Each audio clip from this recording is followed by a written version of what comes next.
ease with which bartenders create their alcoholic concoctions is something that always fascinated me when I first turned 21 and began going to bars. They take orders, mix drinks, and hold multiple conversations, all the while creating cocktails that are delicious and perfectly made. Not only do these crafty servicemen and women multitask with finesse, but they need to remember thousands of drinks and their variations. Some, like myself, before I became a bartender, are envious of this ability to perfectly create drinks in 60 seconds or less. The cold hard facts are that cocktails aren't that hard to make. Many cocktails can be made in a variety of ways with the option to interchange liquors and mixes, and a majority of them only require 1 or 2 liquors and simple steps to make it. With a few simple steps and easy directions, you can become a bartender for your own party. The martini is a popular classic cocktail that can be made in a variety of ways and with general ease. Today I will demonstrate how to make a martini in a couple different ways using a couple different ingredients. Just remember, as Alan Axelrod states in his book, The Complete Idiot's Guide to Mixing Drinks, your objective is to dispense enjoyment, not intoxication. First, I'll go over the ingredients. You will need vodka or gin and dry vermouth.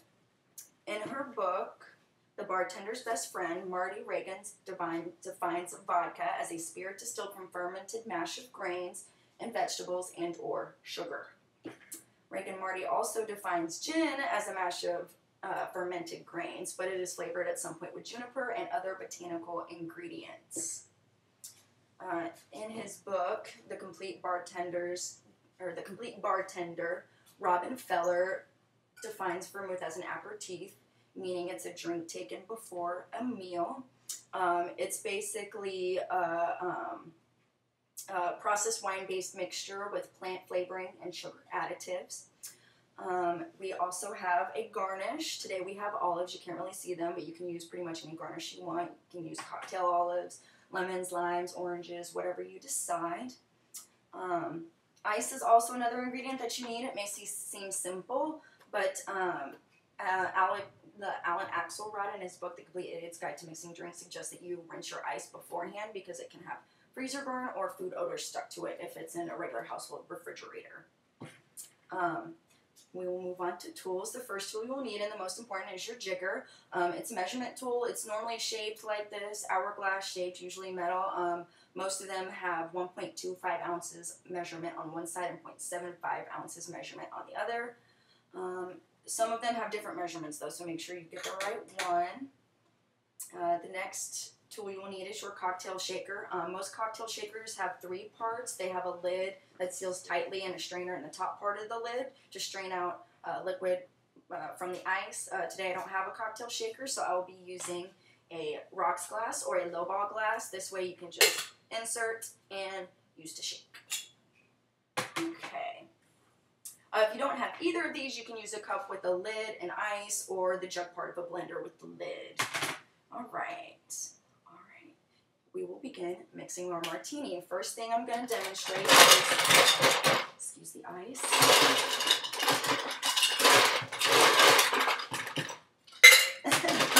Sorry guys. Make sure we get enough in there. Okay, you want to fill your ice 2/3 of the way full. The next thing you're going to do is grab your vodka. This is what I'm going to be using for the straight up martini. And basically straight up means that it is not going to have any ice and will most likely be served in a martini glass. You want to add 2 ounces of your vodka. That's both sides of your jigger. The next thing you want to do is you want to add a little bit of vermouth. They suggest 0.5 ounces, but really you can just kind of go on the inside of the glass, make a little rim. More ice in there. Make sure it's nice and chilled. Okay. The next thing you need to do is shake. Now, Alan Axelrod, author of the book Complete Idiot's Guide to Mixing Drinks, suggests that despite the risk of catastrophic spillage, the secret is to be bold, vigorous, aggressive even, and shake hard. So you're going to shake hard. It's a little messy, so be careful. Alright. Now, the point for shaking hard is that you want to break up the ice in the drink. You want to have little pieces of ice in it, so that it'll keep the martini nice and cold. pour into our next martini glass. And voila, your straight up martini. All right, the next thing I'm going to demonstrate is a martini on the rocks, which on the rocks basically means just on ice. You don't need shake, you don't need in a martini glass. What you want to do is you want to fill your cup all the way full of ice. Liquor melts ice really quickly. Most of us know that. I'm going to use gin this time for this martini. What you're going to do, same thing as first time. You're going to add 2 ounces of the gin.